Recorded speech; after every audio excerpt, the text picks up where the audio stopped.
Porque a vida, meus amigos, é imortal.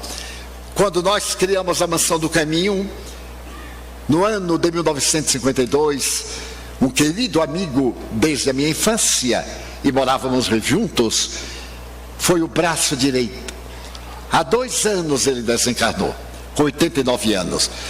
Era uma das pessoas mais notáveis que eu jamais conheci.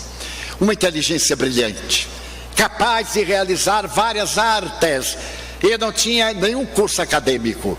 A bondade personificada, renunciou-se a si mesmo para ajudar o próximo.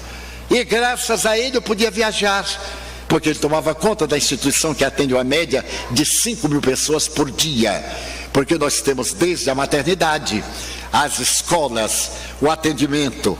Lá é proibido dizer não, porque nós sempre temos o que dar. Pois bem, e quando ele desencarnou, nós havíamos combinado que onde um ou outro estivesse, continuaria. Apesar da imensa afeição e da dívida afetiva, nós continuaríamos cumprindo o dever espiritual. E eu estava na cidade de São Carlos. Ele estava sendo consumido por um câncer de próstata. E quando eu viajei, eu disse: me espere até domingo. Eu volto domingo. Ele disse: eu não vou aguentar. Eu acho que irei antes. Eu viajei na segunda-feira e telefonava a cada 3, 4 horas. E pela madrugada de quinta-feira, eu olhei o relógio, eram 4 da manhã, eu senti que algo aconteceu. Liguei para Salvador, para o hospital, onde estava a nossa enfermeira-chefe tomando conta dele, e ela disse: ele está morrendo, Divaldo. Eu disse: coloque o telefone no ouvido dele. E então ele disse: você não está morrendo. É a lagarta que está transformando-se em borboleta. É a histogênese. Está voltando para casa, vá com alegria. E comecei a recitar o Salmo 23, que ele gostava muito. O Senhor é o meu pastor, nada me faltará.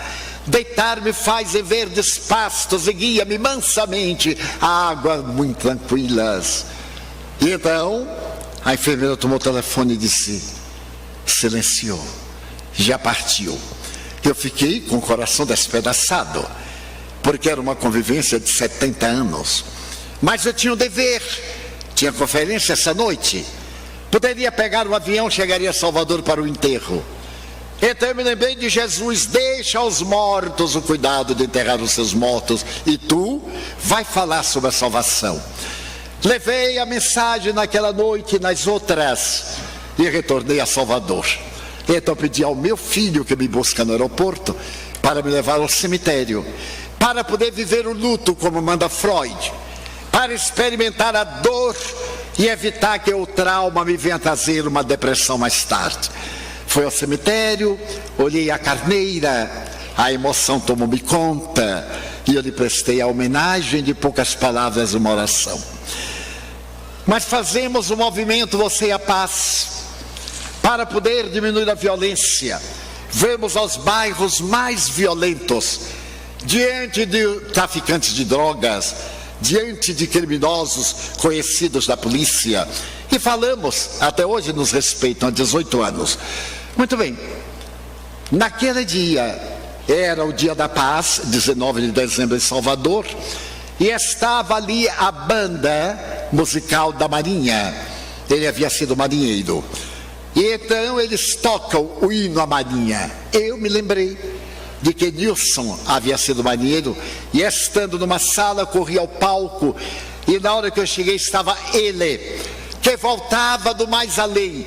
Eram menos de 30 dias da sua desencarnação, e ele me apareceu e disse assim: Di, estou de volta, e estou de volta com imensa alegria. Logo depois ele daria a primeira mensagem da sua vida espiritual, mais tarde daria a segunda, e hoje, transcorridos 2 anos apenas, ele prossegue trabalhando na construção de um mundo melhor, porque uma vida, por mais longa que seja, encerra-se. Por mais que demore, chega o momento em que ela conclui. É necessário que nós investamos na imortalidade, que trabalhemos pela nossa imortalidade, porque nós vamos morrer, mas não iremos sucumbir, desaparecer, aniquilar-nos. Vamos voltar à nossa família, reconstruir os laços da afetividade.